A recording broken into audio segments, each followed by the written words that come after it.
my God! Okay, it's happening. Everybody stay calm. What's the Everybody procedure, stay calm. everyone? What's the procedure? Stay calm! Wait. They finally did it. A new brush type is coming to Splatoon 3. So let's talk about it.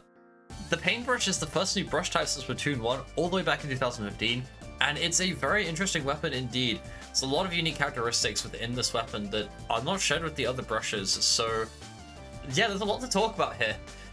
We haven't seen that much footage of it so far. Today, in fact, as I'm recording this, they've confirmed the kit being Culling Bomb and Wavebreaker. We'll get on to that in a little bit. The Painbrush is a new brush, which means that it features two different modes, namely flicking and rolling. It makes sense to talk about flicking first, since that's where all of the really unique features of this weapon come into play, and then talk about the rolling afterwards. So let's start off by talking about this weapon's flicking potential. First of all, this thing is a two-shot kill. Alright, we see it, like, it's not very clear in the initial trailer where it's released, but you do see in the gameplay of it that came out today that it is consistently two-shotting opponents. And I want to emphasize that it is consistently two-shotting opponents, even when it's flicking above where the enemy actually is, which implies that it has really, really good fall-off damage, right? Not only that, but you actually have a lot of range on this weapon as well. It looks like it rivals things like Tri-Slosher. It's more in sort of range of, like, you know, more main range kind of things, which implies to me that this thing is very much more on the if we look at brushes as a hit and run style class, this weapon is very much more about the hitting than the running, as it hits incredibly hard and it hits over a fairly long distance. The paint is alright actually. It's not too it's not crazy good. Both Painbrush and Octobrush paint better than it, but the paint is much more condensed over an area. The emphasis here is on hitting your opponents, and you'll be able to hit your opponents from not only quite a distance, but over a variety of terrain as well. We see the way that the globs come out of the weapon, it looks primed to ledge camp over things, and especially with the consistent two-shot, that consistent ledge camping potential is going to be absolutely absurd. I've already seen people labbing out different places where you could potentially ledge camp with the weapon, and from the variety of places that I've seen, nowhere is safe. If you are on a ledge, this thing can probably hit you, which is a very scary prospect. However, in order to hit you, it first needs to get through the unique mechanic this weapon has, which is that it actually has a bit of a wind-up on its flicks.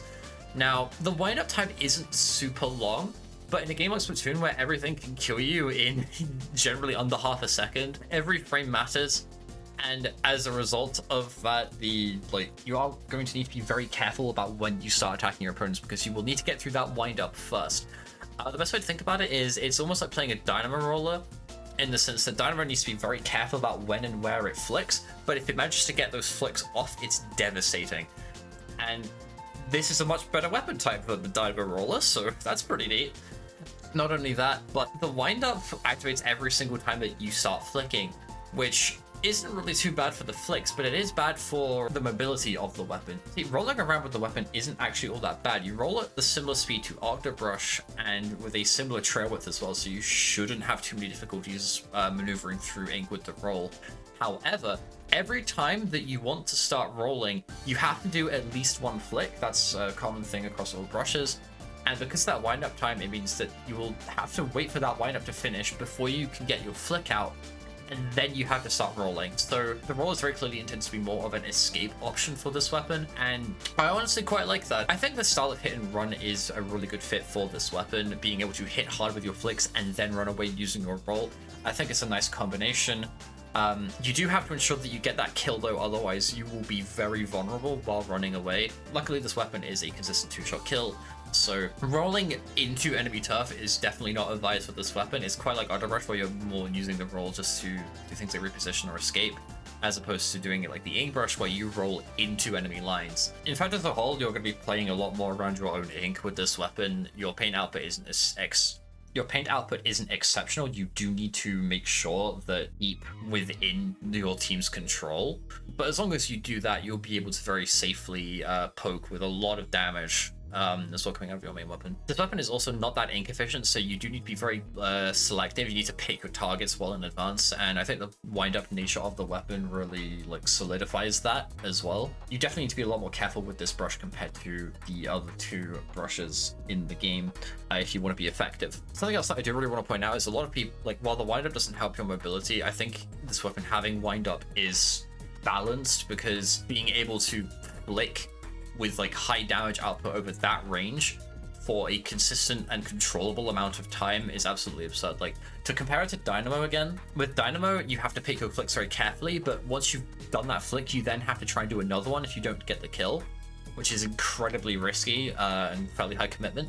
Whereas with the Painbrush, you don't have as much committal because you have that roll as an escape option, but you can also just keep flicking. Like, you only have to get through that wind up once, and once you start flicking, you flick at about Octobrush speed. So because of that, you know, if you manage to get yourself in a good position, you can just keep flicking and then mow down everything in your range, which is very, very threatening. However, the ink efficiency isn't that great, so realistically, you're not going to be doing that too much. But either way, this main weapon is shaping up to be really solid. There are glaring weaknesses: the lack of mobility while flicking, the lack of the ink efficiency, and of course that long wind-up animation. But the strengths are also massive. Consistently outputting high damage hitboxes over an area and being able to ledge camp incredibly consistently as well should not be underestimated. One particularly nasty weakness of the wind-up animation is that when you leap into an enemy to try and kill them, you have to wait for the wind up to finish before you can start flicking, because the brush's ability to jump at opponents. However, the Painbrush does have a way to mitigate this weakness of lacking a way to offensively approach opponents. This thing has a kit: it's Curling Bomb and Wavebreaker.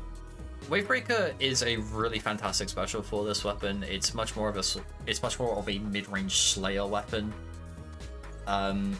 compared to the other two brushes. And while we don't know exact damage numbers for it just yet, I expect that Wavebreaker will be able to combo with the brush to be a one-shot, which is massively threatening. Not only that, but Wavebreaker is very low committal. So what I mean by that is you throw the Wavebreaker down, you plop it down somewhere, and then you can just leave and do whatever you want.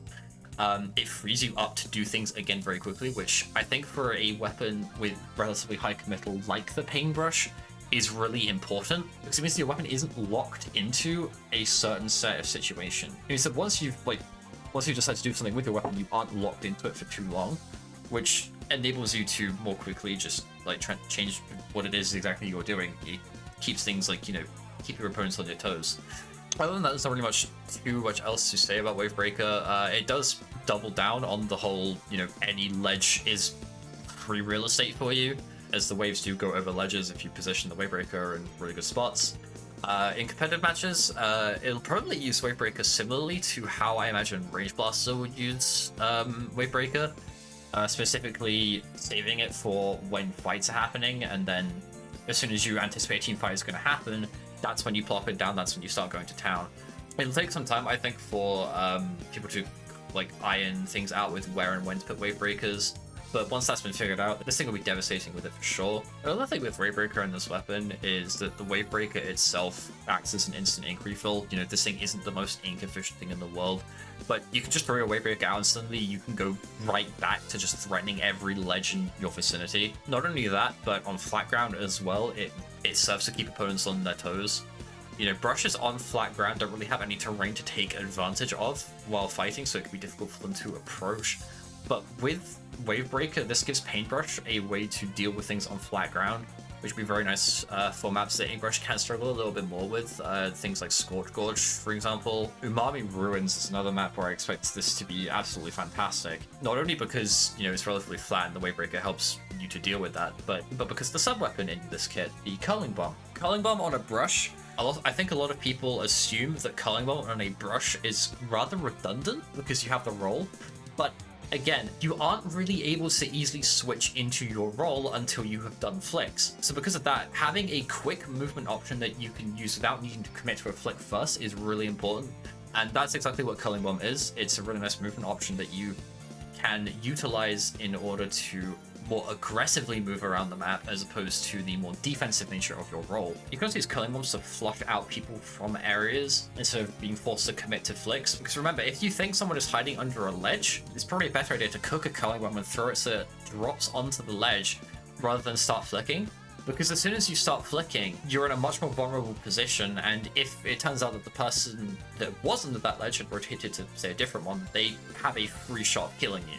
So Curling Bombs will be very nice if you just cook them and throw them underneath there just to help you flush people out. The primary use for the curling bomb, I think, will be as a more aggressive movement option. The paintbrush does paint under its feet. It doesn't paint under its feet quickly.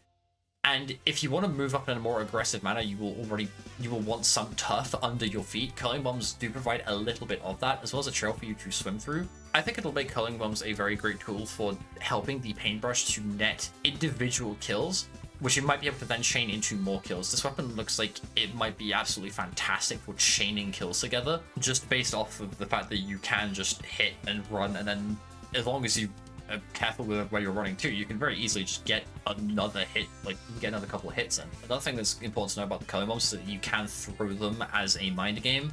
You know, you might not always follow your curling bomb, but throwing them out just to feign you doing so will, you know, forces your opponents to kind of keep track of you at all times, and they have to worry about the mid-range brush that's going to two-shot them, which is something like is quite scary. Because you can disrespect Ink Brush and especially Octo Brush, but with this weapon, as long as you are careful with where and when you're attacking, you can't really disrespect it in the same way, and that makes it a lot more threatening. The other thing to say about Curling Bomb is that it is a very expensive sub. At the moment, it is 70% of the ink tank. I don't know why it's like that, but either way, it is a very expensive sub weapon. So you won't be able to get too many flicks off after you have thrown a curling bomb, but that's not what the curling bomb is for, right? You remember, you're throwing the curling bomb to move through it, so you'll be gaining some of that ink back. However, I do expect Painbrush players to use some amounts of Inksaver main, Inksaver sub, similar to Roller players and Stamper players in that regard, I guess. But until we actually have the weapon and we're able to use it, I can't really say much else about things in terms of like gear right now. So yeah, those are my thoughts on the new Paintbrush. I think it's going to be a really good weapon. So yeah, those are my thoughts on the new Paintbrush. I think it's going to be a pretty good weapon. Only time will tell. But for now, I'm very excited to see it, and it is the first brush that we've seen in a long time, so it has a lot of hype to live up for, and I'm really excited to play it. And I will be playing it on its release day, 1st of June, on my Twitch channel over at twitch.tv/spore_. You should totally check it out. I haven't streamed it in a little while, but I do plan to start streaming again fairly soon, mostly just getting through exam season at the moment, you know. But yeah, once that's over and done with, I will be streaming more, and I'll definitely be streaming Painbrush gameplay when it comes out. So yeah, thank you all for watching. If you like the video, you should subscribe. As mentioned, I'm in exam season at the moment, so I haven't really been able to upload, but I do have things like planned to go up, so you know, if you want to see those, you should totally subscribe. And if you want to see more of me, I have Twitter, and you can follow me there. But yeah, thank you all for watching, and have a good day.